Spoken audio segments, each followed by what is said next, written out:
galera.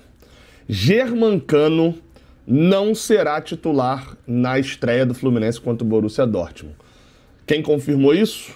Fui eu, Gabriel Amaral, jornalista e tricolor, que estou aqui direto dos Estados Unidos. Estou aqui agora já no outro hotel em New Jersey.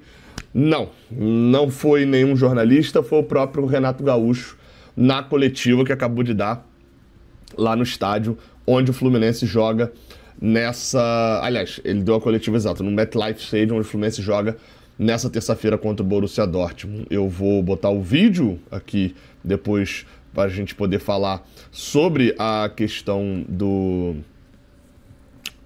Germancano, a imagem, né, dele falando, mas de cara, assim... Vamos lá, tá? Deixa eu passar a notícia primeiro, depois eu faço minhas lamentações aqui. Vamos lá, a situação é a seguinte, o Renato falou, a frase que ele fala sobre Germancano é que o Cano é um jogador que tá voltando de lesão, ele tá 100% curado da lesão, mas ele não tem ritmo de jogo. E é por isso ele vai ficar no banco.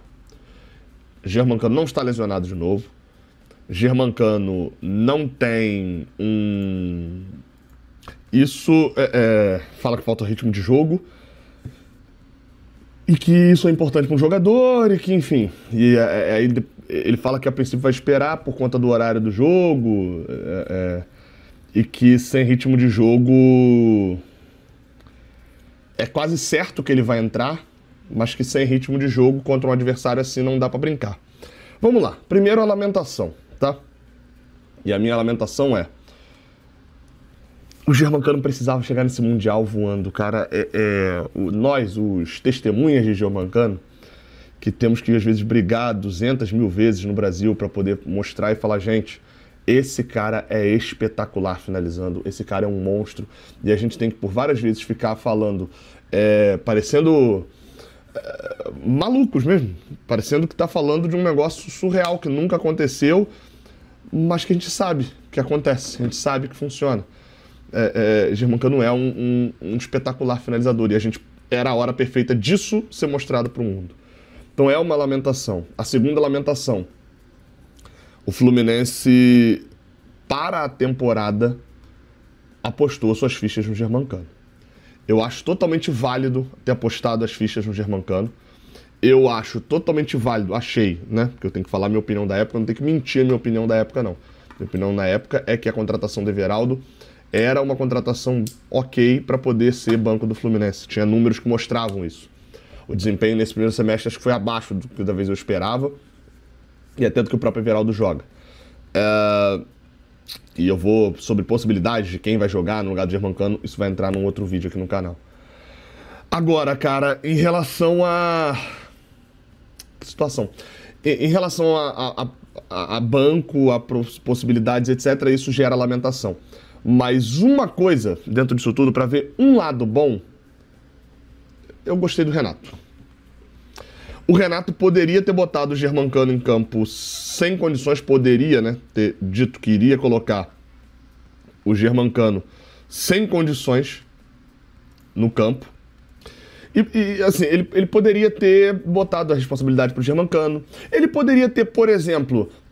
escalado o Germancano sem condições, porque ele confia na qualidade do jogador. E assim, não tô dizendo se isso é certo ou se é errado. É como eu vejo, tá?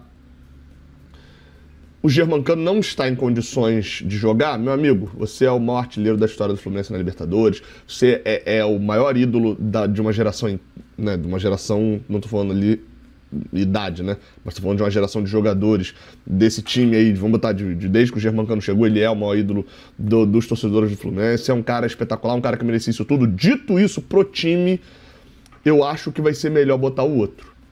E é isso. Isso me dá a confiança de que o Renato, muito dito escalador de vestiário,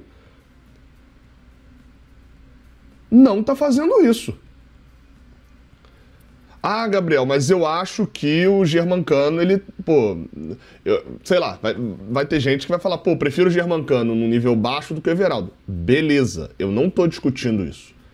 O Germancano sem ritmo de jogo é melhor do que o Everaldo. Beleza, eu não tô discutindo isso. Eu vou falar num outro vídeo, como eu falei. O que eu tô falando aqui é que, no caso do Renato, especificamente, Eu achei uma atitude que, no longo prazo, isso pode ser positivo. O Renato já provou isso com o Ganso também, né? Tem esse detalhe. Com o Ganso foi pro banco algumas vezes. Por quê? Porque ele achava que o time ia funcionar melhor sem Ganso. Ninguém tem vaga cativa no time. Essa parte, pelo menos, eu achei boa. E não tô falando aqui sobre a questão técnica especificamente.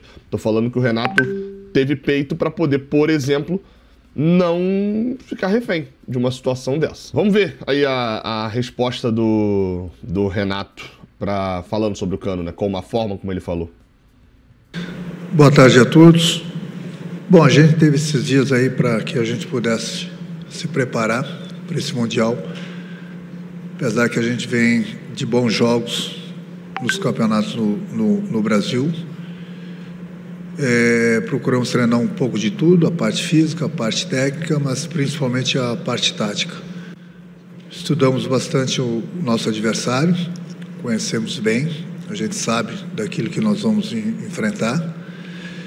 E quanto ao Cano, é um jogador que está voltando de lesão, está 100% curado, mas nessas horas o que mais falta para o jogador, no caso ele, no momento, é o ritmo de jogo.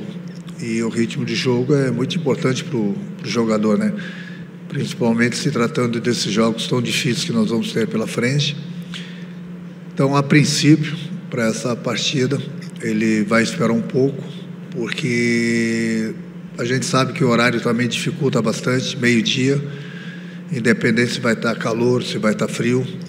Um jogador sem ritmo de jogo, pega um adversário tão poderoso assim, a gente vai procurar fazer com que ele espere um pouco, e aí sim, durante a partida, quase certo que ele vai entrar. Aí, foi a fala do Renato. Complicada a situação, cara. Complicada, mas a explicação do Renato, como eu falei aqui primeiramente Perdão, tocou aí o Nonato. Enfim, vamos lá. Acho que é um pouco do que a gente precisa falar aqui, já falou também que é uma merda, mas as definições a respeito de escalação ou não, tem um outro vídeo específico saindo. Vamos ouvir porque Nonato e John Arias deram entrevista hoje um pouquinho mais cedo e falaram os dois sobre essa questão de podemos vencer, não podemos vencer. O Borussia é invencível, não é invencível. Olha aí só.